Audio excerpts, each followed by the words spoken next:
Thank you for coming on Saturday, and again, thanks to Aswan, the organizing committee, and all the people who have given such amazing, inspiring papers. I've just been riveted by all the discussions we've had so far. What I'm presenting today is new work in progress. The concept of the turning point kind of came to me late in the process of working on this, but I would argue that what I'm going to present is important because it's the first moment when global networked computing becomes possible. And so I see it as building on Megan's presentation yesterday in the sense that it's kind of a precursor moment to the development of the internet and the World Wide Web. And then it's after the wire services that William described in his presentation. And so we can think about this conjuncture. What I'm presenting is kind of a micro history, but in the conclusion I'll try to take a step back and talk about some broader implications. I'm going to be talking about some events that happened in Zanzibar, which is now part of the state of Tanzania, but at this time it was a semi-autonomous island that was a protectorate and part of the Commonwealth of Great Britain, which I'll get into. These photos reveal the ruins of a U.S. satellite tracking station on Zanzibar, a semi-autonomous island that is now part of Tanzania and home to a mixed community of African, Arab, and European descent. In 1960, the U.S. government and British Protectorate of Zanzibar signed an agreement that allowed U.S. contractors working for the National Aeronautics and Space Administration, NASA, to build an Earth station that would support Project Mercury, the first U.S. manned satellite mission. The facilities, which cost $3 million US, were constructed in the villages of Tungu and Chwaka on the cusp of Zanzibar's revolution. Ruled for centuries by the Sultan of Oman and a site of slave trade until 1897, the island became a British protectorate in 1890. Sir George Moring, who served as the British resident from 1959 to 1964, handled the Mercury Station matter on behalf of the Sultan of Zanzibar, Sayyid Sir Abdullah bin Khalifa Al Said, who reigned from 1911 to 1960. By the late 1950s, a medley of opposition leaders and parties, including the Zanzibar Nationalist Party, the Zanzibar and Pembe People's Party, Umma Party, and the Afro-Shirazi Party, challenged the dynasty's legacy of socioeconomic and racial oppression. Because of this, the Project Mercury Station was embroiled in a web of political conflicts. I became interested in the history of this Earth station during a research trip to Tanzania in 2018. I went there to continue media infrastructure research I had done in neighboring Zambia and started specifically to try to understand the various kinds of labor involved in moving internet traffic from undersea cables along the coast through national fiber optic systems to local networks in Africa's rural interior.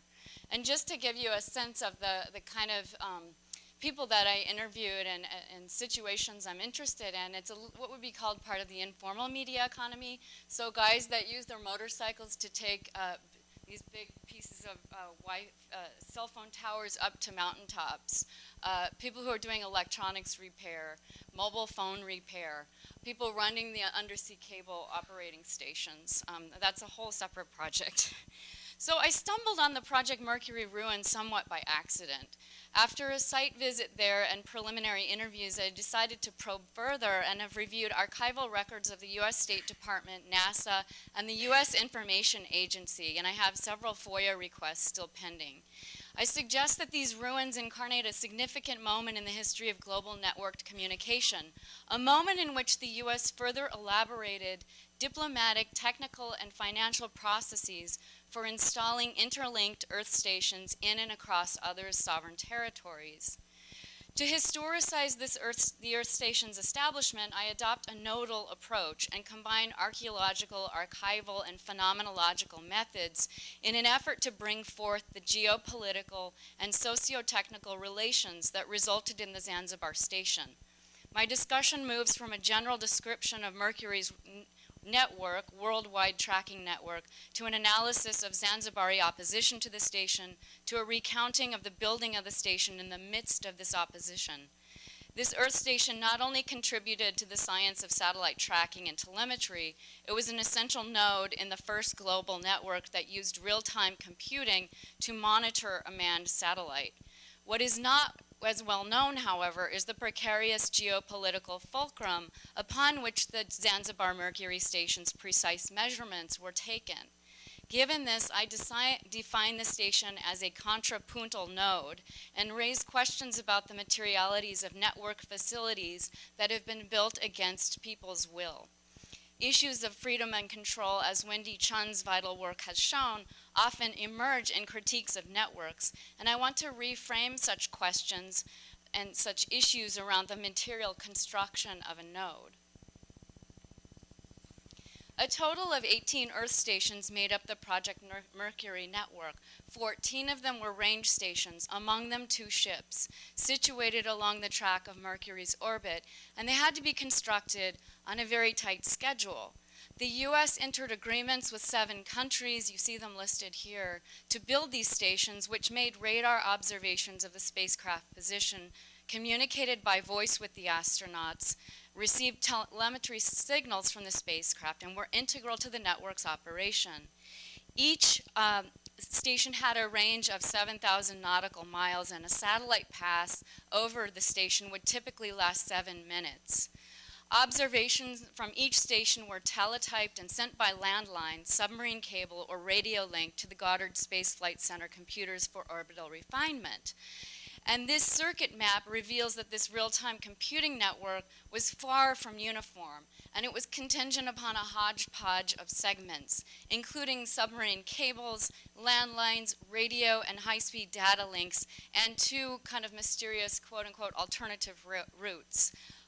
Just to give you a sense of how the signal moved from Zanzibar, it would go from Zanzibar, the island, to an undersea cable to the mainland. Then it would be radioed to Kano, Nigeria, then radioed on to London. Then it would hit an undersea cable to New York, a landline to Goddard, and a high-speed network to MCC in Florida. So since so many Earth stations had to be newly constructed on a simultaneous schedule, NASA contracted Western Electric Company to administer the process and hire subcontractors. IBM developed computing, Bendix installed radar, telemetry, and display equipment. Burns and Rowe handled engineering and construction of 14 tracking stations around the world. Plans for the Mercury station in Zanzibar commenced in August 1959, and the U.S. records I've looked at reveal a tense and challenging political context in Zanzibar during the agreement's development and the station construction, and highlight local leaders and parties' opposition to the Mercury station. By 1959, multiple parties were asserting Zanzibar's political independence, and the Mercury station became a key issue for them. Concerned that the station was a U.S. military project or a rocket base, 10,000 Zanzibaris participated in a protest against the installation in June 1960.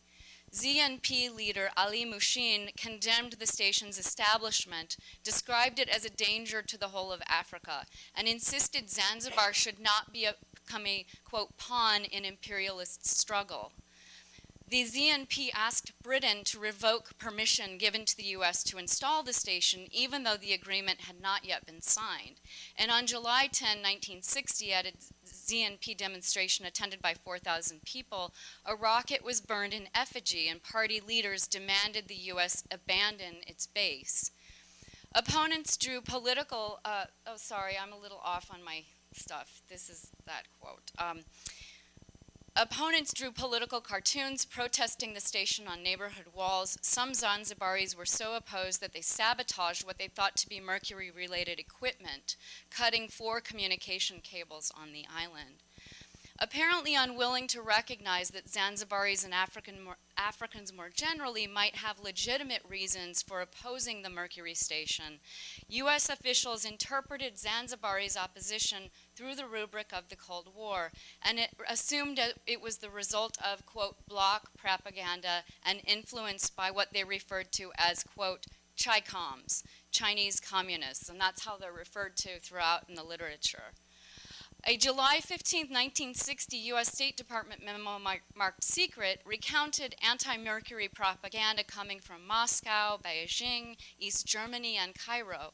And the memo highlighted a Russian broadcast that applauded the peoples of Zanzibar who, quote, took practical steps against the U.S. plot by damaging the equipment intended for launching missiles while it was being unloaded from ships, unquote. Chinese organizations, the memo continued, sent messages congratulating Zanzibaris for demonstrating, quote, against the U.S. imperialist attempts to establish a rocket base on Zanzibar, end quote. And in August 1960, the Soviets allegedly published another report describing mercury stations as, quote, fronts for military activity. So while socialist movements in East Africa may have indeed been influenced and supported by the Soviets and Chinese, it's important to recognize Zanzibari and Pan-Africanist political agencies and positionalities in their own right, rather than simply absorb them into East-West blocs and kind of political imaginaries. Months after the Earth Station was constructed, in May 1961, ZNP leader Ali Mushin again attacked the Mercury Station, claiming that, quote, no amount of imperialists' whitewashing could alter the views of the Zanzibar people against the base, and that those in Zanzibar are aware of the dangers of neocolonialism. The ZNP publication, ZANews, which is quoted here in this memo, published a August 1961 article entitled, quote, Against Rocketizing Zanzibar, which indicated leader Abdul Rahman Mohammed Babu attended a memorial in Japan to honor victims of the atomic bombings of World War II, and pointed out that the Mercury Station could make the island a target of bombings or extermination like that occurred in Hiroshima and Nagasaki. Zanzibari's opposition appeared to be grounded more in anti-colonialism and anti-militarization than in bloc sensibilities or alliances. Despite staunch ZNP opposition to the Mercury Station, the US and UK colluded to make it happen anyway. In the time I have left, I want to describe the material process of building the station to provide a more palpable sense of the conditions Zanzibaris may have opposed, and then I'll just conclude with some comments about what this nodal history might suggest with regard to the broader historicization and critique of global networks. So to build the Mercury Station in Zanzibar, materials and equipment were transported via African Lightning, a ship operated by Faroe Lines. And the ship left Brooklyn on May 18, 1960, and arrived in Zanzibar town on June 24, 1960. The bill of lading reveals a list of mercury-related equipment, and I'll just leave them up here for you to look at. I won't read through all of them, but I'll put up a couple slides here. All of these materials entered Zanzibar duty-free per the U.S.-Britain agreement, and the British Embassy in London advised the U.S. to not call attention to the Mercury project in the marking of containers, as there were growing concerns about sabotage of the cargo. The embassy further recommended that, quote, U.S. military aircraft not be used to bring material for station into Zanzibar or any territory in vicinity, end quote. When the three vehicles, the trucks and a jeep, were unloaded from the ship and driven on the island, they were met with angry crowds. And so they had to be stored in a warehouse for several weeks, and Mercury staff used rented cars and taxis. So when I visited the site in 2018, nearly 60 years after it was built, concrete materials such as fence posts, a water well, pump houses, and a still-standing sheet metal structure marked the ruins of the Tungu receiving station. The building's interior was littered with debris, and I spent 2 hours at the site and worked with a translator to talk with the 6 people who now farm this land, and they had no knowledge at all of the Mercury project.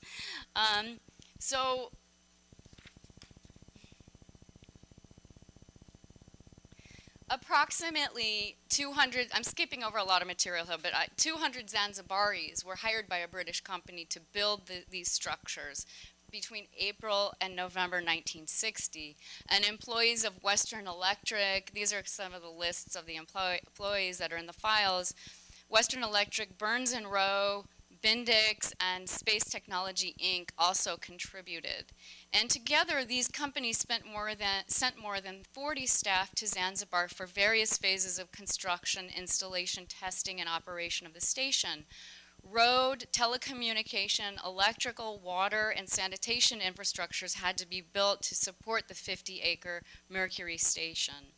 As the station was being built, and this is part of a longer section of the paper, the British had to also secure troops from Tanzania to come over and secure the facilities because they were so concerned about infiltration of the site and sabotage of equipment and attacks on personnel that were working on the site.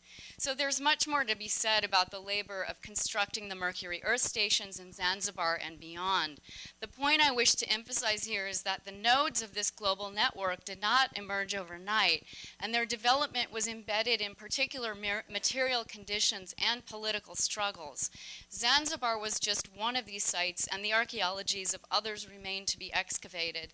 Suffice it to say, this node's construction was based on a strategic neo-colonial partnership between the U.S. and Britain that enabled the duty-free shipment and import of U.S. commercial materials and equipment into Zanzibar, and the hiring of a British firm and Zanzibari workers and visiting staff from U.S. companies to build and secure the Mercury station and related infrastructure, all in spite of vociferous Zanzibari political opposition to hosting it. On May 5th, 1961, several weeks after Gagarin's infamous orbital flight, the Zanzibar station tracked the Mercury capsule as it carried Alan Shepard into a suborbital flight. And on February 20th, 1962, it tracked John Glenn as the first man to orbit the U.S. man to orbit the Earth. And so undergirding and enabling these astronautic feats was a network of 18 Earth stations that are much lesser known. So let me just wrap up with a conclusion here. So what can be gained from this nodal study of an Earth station in Zanzibar? By highlighting material conditions and struggles that emerged during the station's development, I hope to complicate network maps like this, which through their very circulation seem to imply that the visualized infrastructure had full authority and permission to be put in place. While the Mercury station in Zanzibar had the legal permission of the British administration, the historical process of its installation was much more fraught and complicated. The situation of Mercury in Zanzibar prompts consideration of what it means to use a network node that was built against people's will. Because I've only looked at U.S. archival files so far, Zanzibari opposition to the Mercury station is filtered through the perspectives of U.S. officials and representatives. So, by the time Kenyans were ringing in the new year on December 31st, 2007, it was clear that the country's media sphere had changed. The elections of the previous month had led to violence. More than 1,000 people had been killed and another 600,000 had been displaced.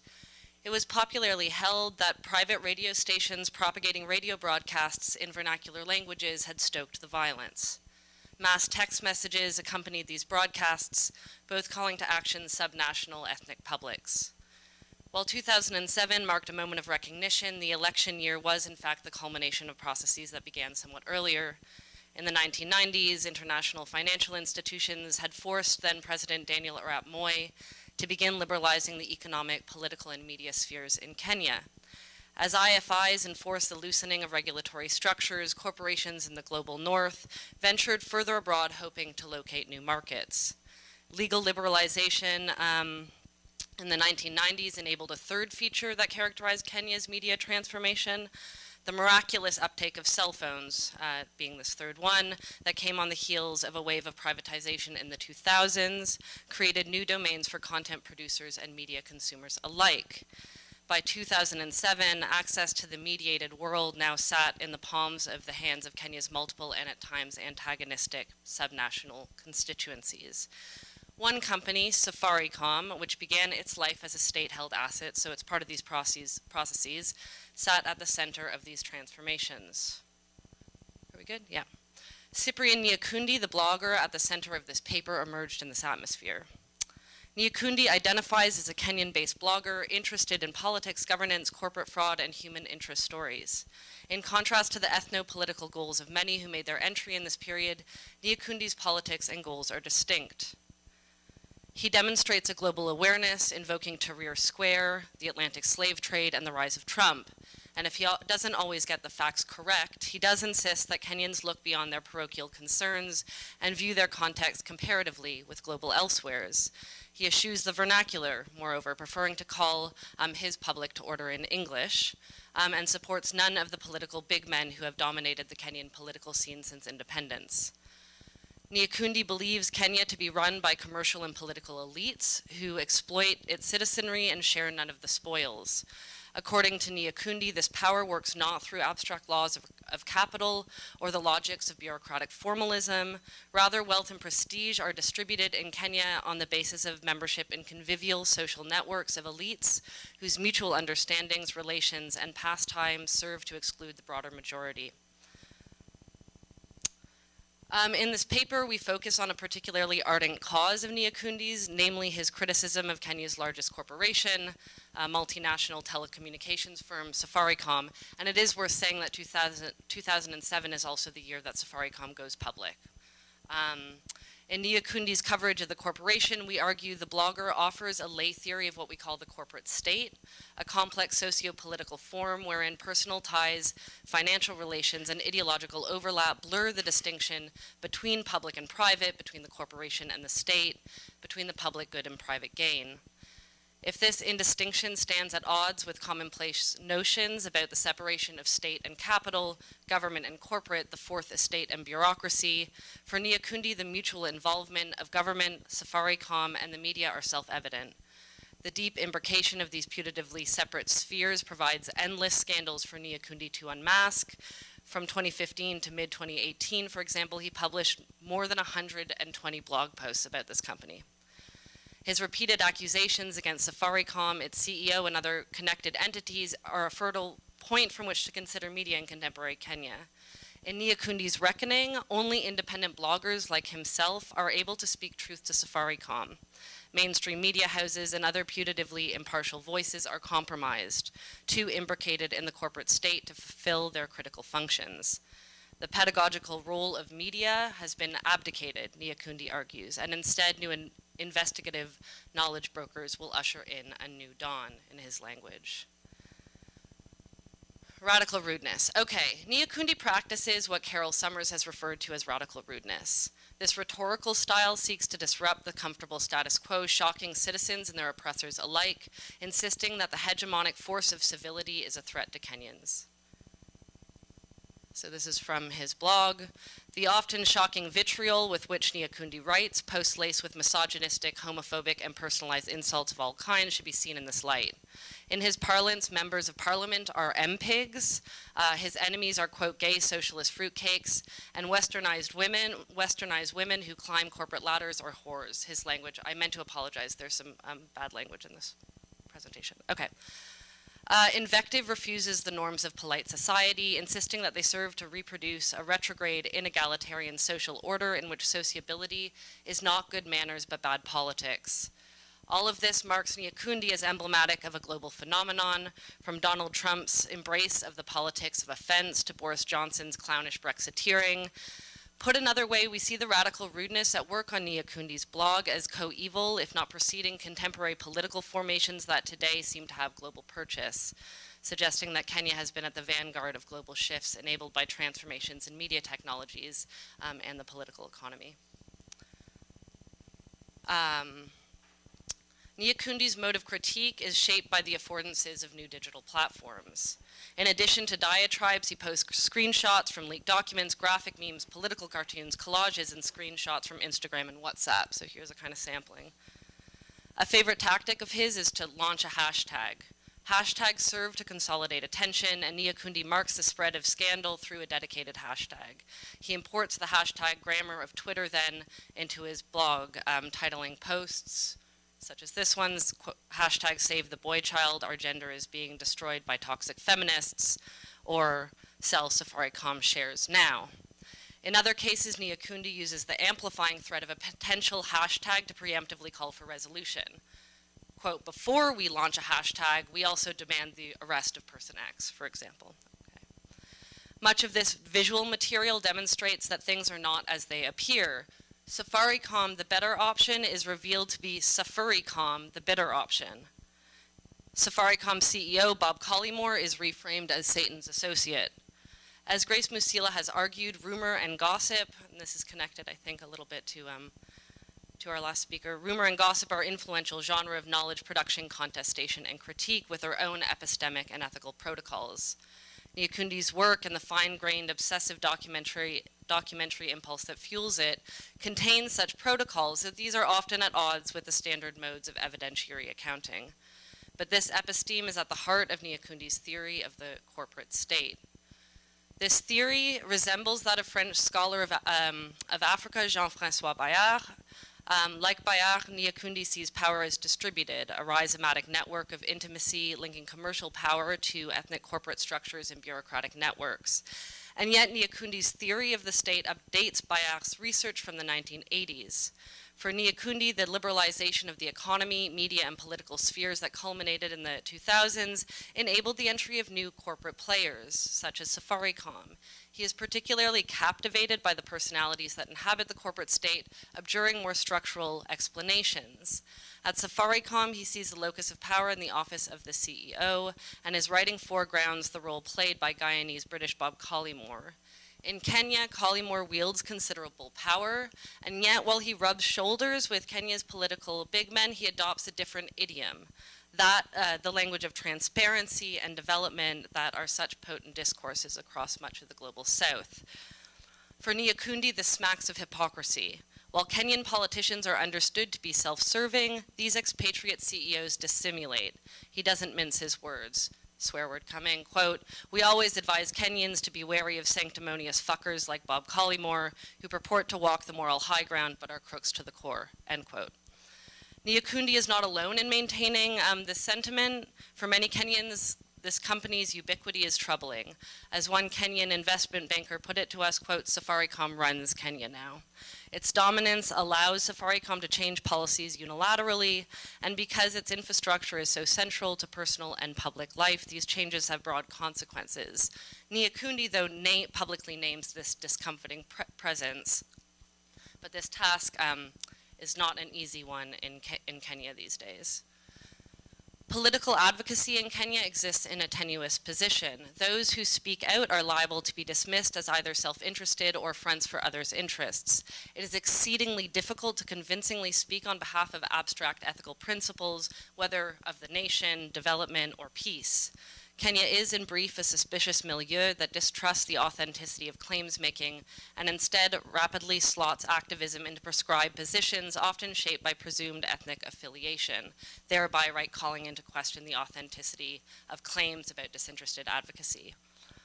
Someone known to come from central Kenya, where Kikuyu predominate, will be seen as an automatic, unthinking supporter of the Kikuyu-led government, just as someone with a surname beginning in O, common among Luo, will be typecast as a supporter of the opposition. Kenyans have a robust ethnic hermeneutics, this is my colleague's term, allowing them to read intentions and dispositions through such outward signifiers. On the national stage, the mobilization of this knowledge is commonly wielded with respect to those ethnic groups most prominently vying for the presidency, namely Kikuyu, Kalenjin, and Luo. Those hailing from smaller groups, such as the Kisii, in Nyakundi's case, are less obviously emplaced. Because the ethnic voting bloc is less integrated and politicians are more flexible in their alliances, citizens identified as Kisii are not as easily defined through this ethnic and political matrix. So if Nyakundi is able to speak to a wider audience due to his ethnic inheritance, he nevertheless has to carefully manage others' perceptions. He avoids positions that would place him in one camp or the other. He speaks to and on behalf of Kenyans writ large, not the subnational communities into which they are so often placed. And he speaks in English, the language of the national newspapers, but rarely the language of the heated political debates that take place in the bars where the nightly news is without fail aired, often in Swahili.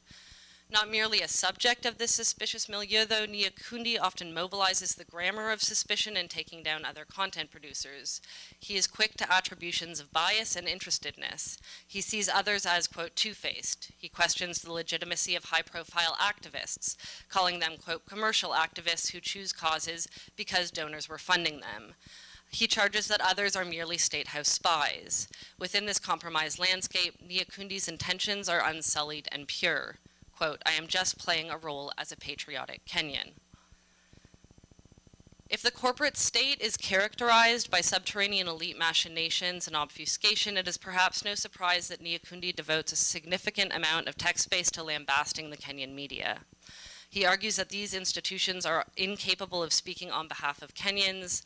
They do not investigate abuses of power by political and commercial elite because, he asserts, members of the mainstream media are, quote, poodles and sycophants of the corporate and ruling class. Instead of journalism, he depicts the Kenyan media as a PR operation for the elite. Writing in the wake of the Trump election, Nyakundi argued that media houses were, quote, an extension of the Jubilee government's propaganda machine, arguing Kenyans should be like Americans who went against the Hillary media euphoria. Bucking the mainstream is a global calling, with Kenyan dynamics, I think, recognizably akin to those in the United States and elsewhere. Media leadership, too, is to blame. In one post, he points to the boss of the Editors Guild as representative of the lamentable indistinction between media, politics, and business, arguing that Linus prefers spending time playing golf at Muthaiga Golf Club or eating at Tai Chi restaurant at the Stanley Hotel, and he is a bootlicker to the high and mighty, his impartiality long gone, with the need and greed to be recognized and fit in with the upper class of Kenyans. The obsequious relationship of clientage binding the media to Kenya's elite works then not merely in a transactional register of material self-interest, but also through the everyday sights of bourgeois sociability and consumption. So here's another grab from his blog. And Safaricom, he claims, is uniquely adept at the management of mainstream media. The telco is one of the largest advertisers across the media. Nyakundi alleges that media houses' dependence on this income leads editors to quash stories. Journalists, for their part, are on the take. Business journalists, he writes, have become the mouthpiece of the corrupt. Like, are Kenyans happy with all this corporate bullshit instead of real news? In the place of complacency and the affectations of polite society, Nyakundi calls for the expansion of radical rudeness. The mainstream media, he proclaims, quote, need to be pelted with stones and human waste by any Kenyan who spots them because they are in bed with corrupt corporates in Nairobi. 5 minutes. Okay. Though Nyakundi does not always provide evidence for his indictments of the media, his general point about the compromised status of these institutions is not without basis. And this is what, like, knowing what to do with this figure, this is why it feels so complicated. As the managing editor of a major Kenyan daily conceded, yes, Safaricom will pull advertisements from publications if they provide negative coverage. So in contrast to the mainstream media, right, Nyakundi has a lot of faith in the capacity of social media to kind of unmask this obfuscation of the corporate state. He sees social media as a vehicle for adversarial truth-seeking, and the central dynamic here is the expose of a scandal, usually some form of illicit expropriation. He sees unmasking deceit as a fuel for claims making by Kenya's marginalized majority. In this, I think he reiterates a globally circulating faith in the political potency of the internet and the disruptive and a distrust for prevailing institutional politics. He thinks Kenyans coming together on Twitter, blogs, and WhatsApp can bypass the misdirected media houses, corrupt bureaucracies, and exploitative corporations. Let's use social media to break these cartels and chart a new course for Kenya that elevates merit and shuns patronage and mediocrity, he writes. This path, though, of course, is best cleared by the intrepid Nyakundi. In his words, again, there's a new dawn in Kenya, a new form of activism that's devoid of street protests, tear gas, and the bribing of journalists to get your voices heard. All you need to do, Nyakundi advised his readers, is read articles shared on this blog. Read them and share widely, and I guarantee you that the issues raised will be acted upon. So the point here is that while Nyakundi's stated goal is to strip away the layers of mediation that obscure the truth, he's ultimately not very interested in disintermediating himself, right? He wants to be at the center of this.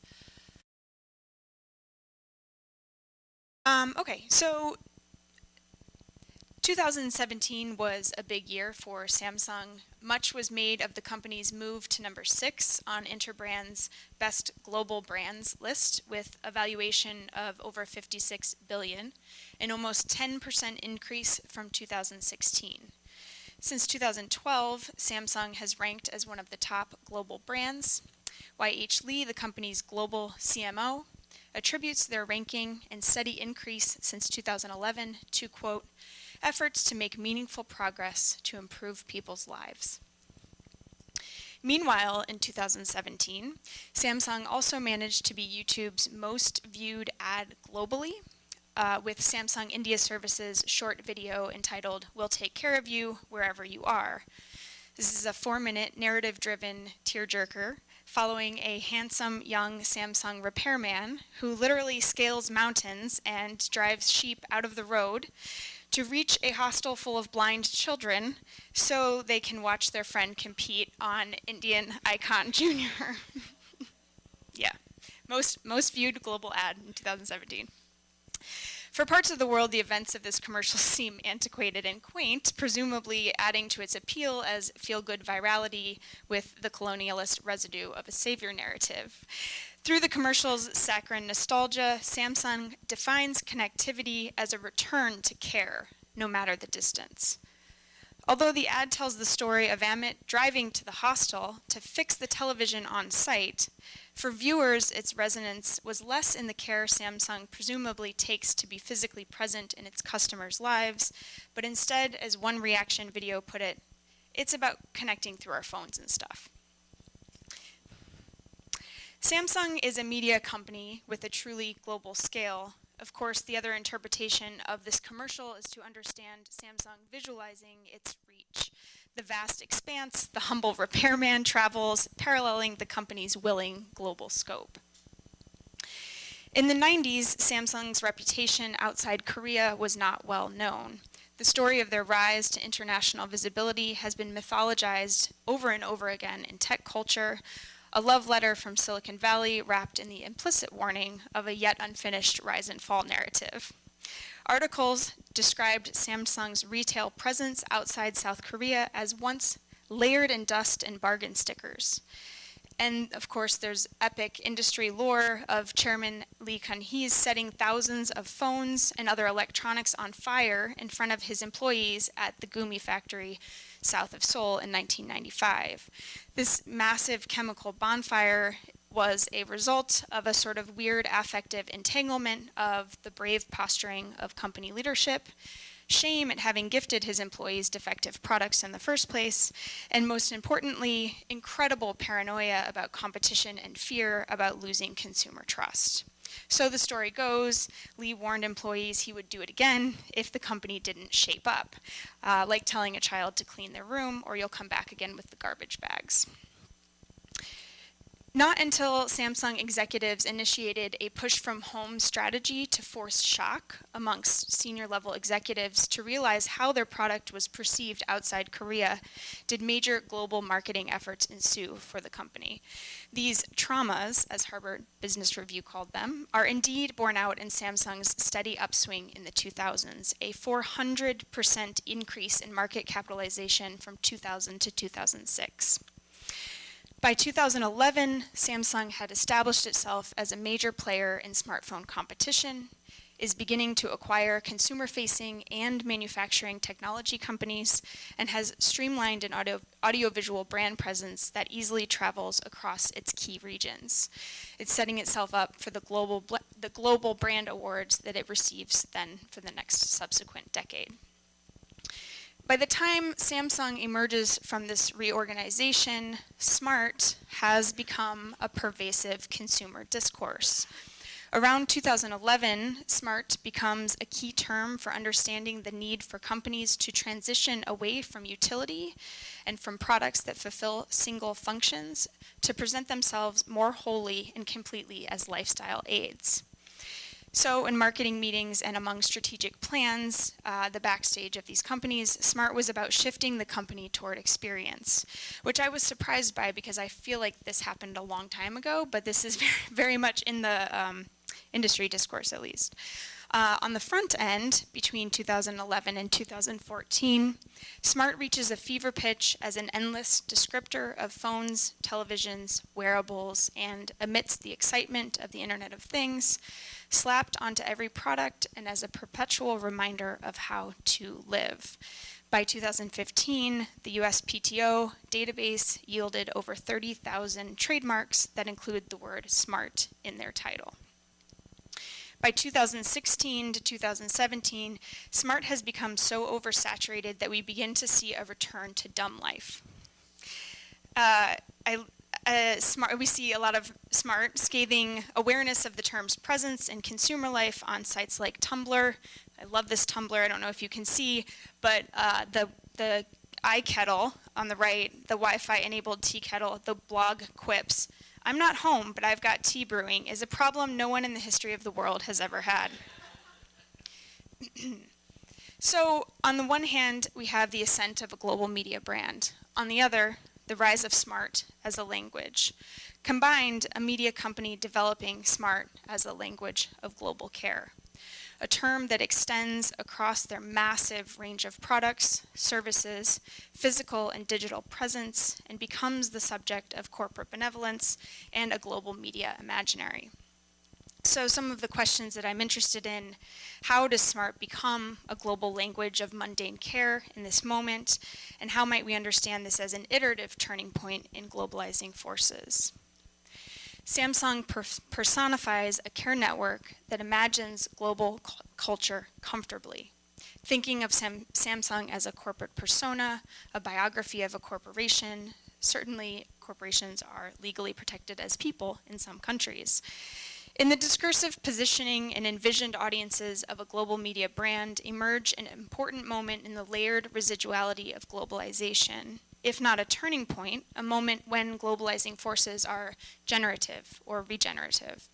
So I want to look at some examples of Samsung's politics of care funneled through the discourse of SMART as a way to understand 2011 to 2014, the fewer years I finally settled on when forced to narrow it down, in which the logics of capitalism, default connectivity, and ubiquitous technological presence became personalized, comfortable, and less scary. So I'm sort of combining here a turn to movement and in ethnographic practice and anthropological scholarly discourse, thinking about someone like George Marcus's follow method and the escapes and flows model that has been mentioned several times over the course of the weekend by Apadrai, the contribution of Michael Curtin's work on media capitals, but trying to apply that to the notion of something that is much more diffuse than a media capital and how we might think about that in a new way. And also Patty Scannell's notion of care structures as communicative structures. In asking to whom do media speak and how, Scannell writes of what he calls for anyone as someone structures. For Scannell, this is a communicative structure. Quote, "To understand this, we must constantly keep in mind its double character. It is always at one and the same time for me or for you and also for anyone." Samsung uses SMART as a container discourse. So I want to look at the way that the language is mobilized in three ways. One, in a reconsideration of how the format travels.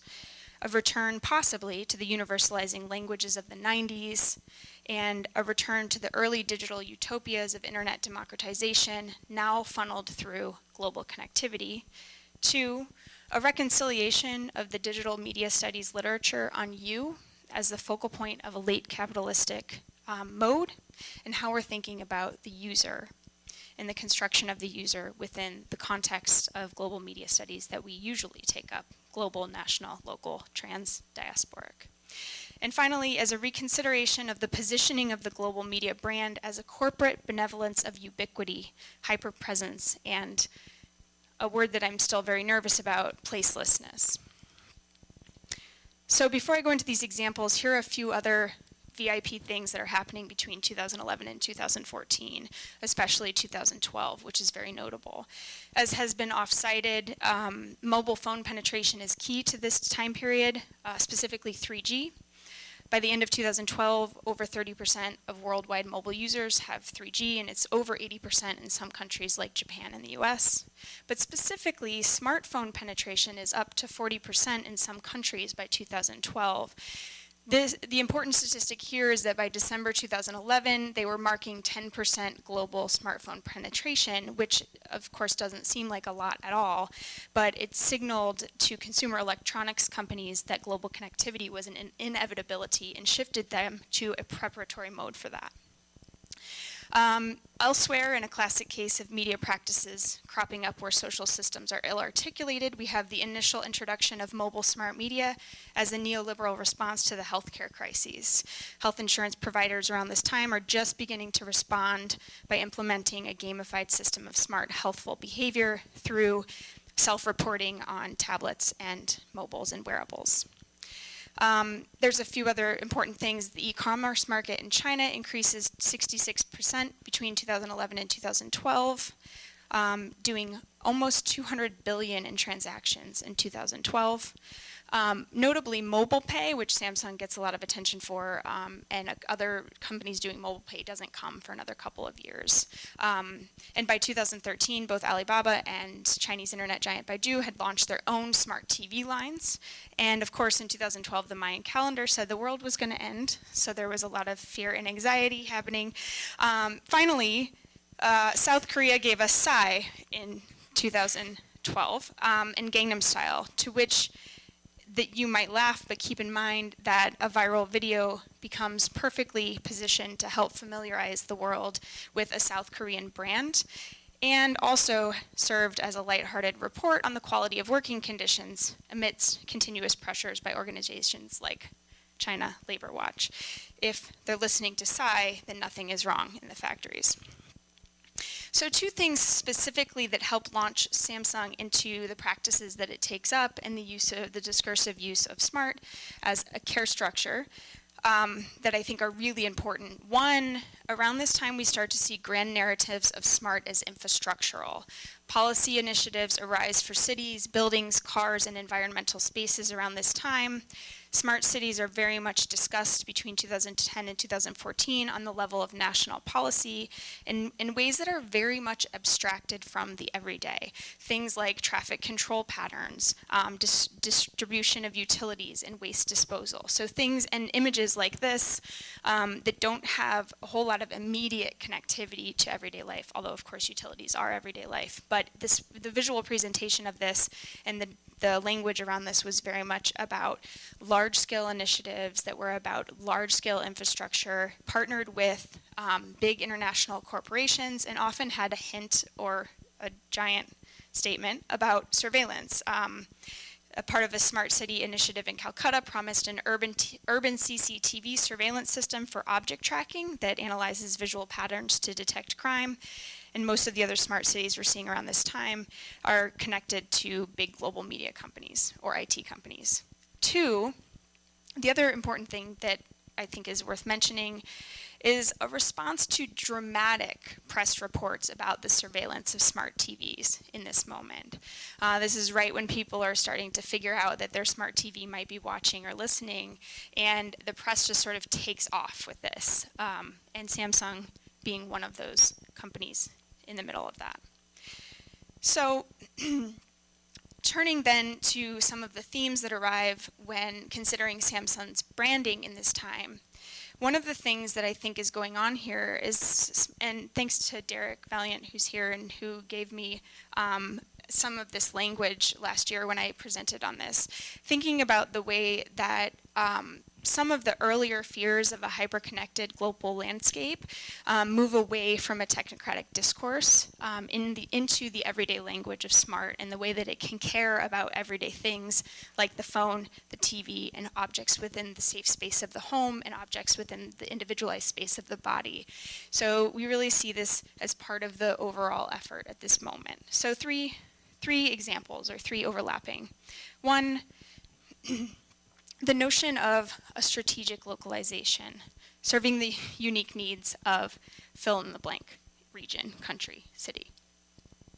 This is the launch for the Samsung Galaxy S3, which is the competitor, framed often as the competitor to the iPhone. Versions of this spot played in all over the world, but that's not what I want to talk about. Let me skip through this since I'm already running out of time. As Neil Koh and Young-Suk Lee note, strategic localization is a key strategy in a corporation's efforts to be global. They write, while it has long been recognized that companies localize their activities to meet the requirements of different markets, the imperative is particularly strong for retail transnational because of the high territorial embeddedness of the activities.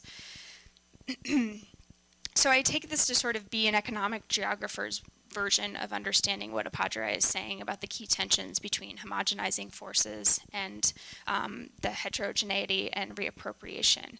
What's striking about Samsung's approach to strategic localization is the level of culture at which it is initiated. In the US, of course, we have grown accustomed to the rearticulation of holiday to consumer, and it's a move away from religion or nation. It's not surprising to see Samsung naming the weekend before Black Friday Samsung Saturday, and to have your Costco weekender remind you that you can be in control with your smart home monitoring system. But this connection of Samsung to ritual is everywhere, which surprised me. This was another terrific panel, thank you. What I wanted to pick up on is sort of both the general theme of this whole conference, which is something that I've really appreciated, which is, as well as people have been talking about sort of temporal specificity and also reworking or slippage, how emplaced everybody's talks have been, and that's really, I've really appreciated that. But also your anxieties there about placelessness. So I'd love to hear you talk about why you're anxious about that word, but also all of you, there's elements of both emplacement and placelessness in all of your work, I think. And so, I'm thinking about the satellite, but also the kind of colonial relations, and then obviously the sort of neo-colonial, or I don't know what the sort of lack of resistance to this sort of everywhere and nowhere situation. So perhaps you could talk about that. I mean, my main anxiety about placelessness is in that most of the good critical work in this area and many of the people in this room acknowledge that in order to bring globalization into conversations about media histories, we need to acknowledge the materiality of it. And thinking about how influential someone like Appadrai has been for me in terms of the physical movement of bodies, it feels, I wonder about identifying anything as placeless. So that's primarily my anxiety around it.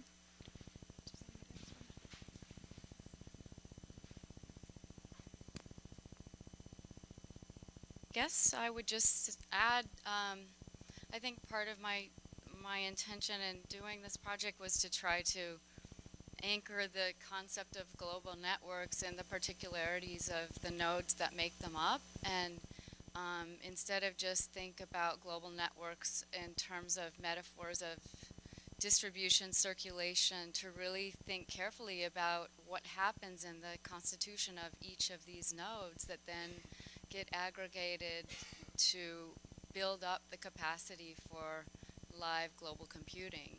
And I feel that there are so many histories and stories to try to explore and understand. And I guess one of the things that I didn't really deal with at length in the talk I gave today is the question of what it means to use things that were every day built against people's will, and that does that situation linger in any way in the materialities of the contemporary global networks that we have? And if so, how do we contend with that? I mean, it's almost a question about ethics and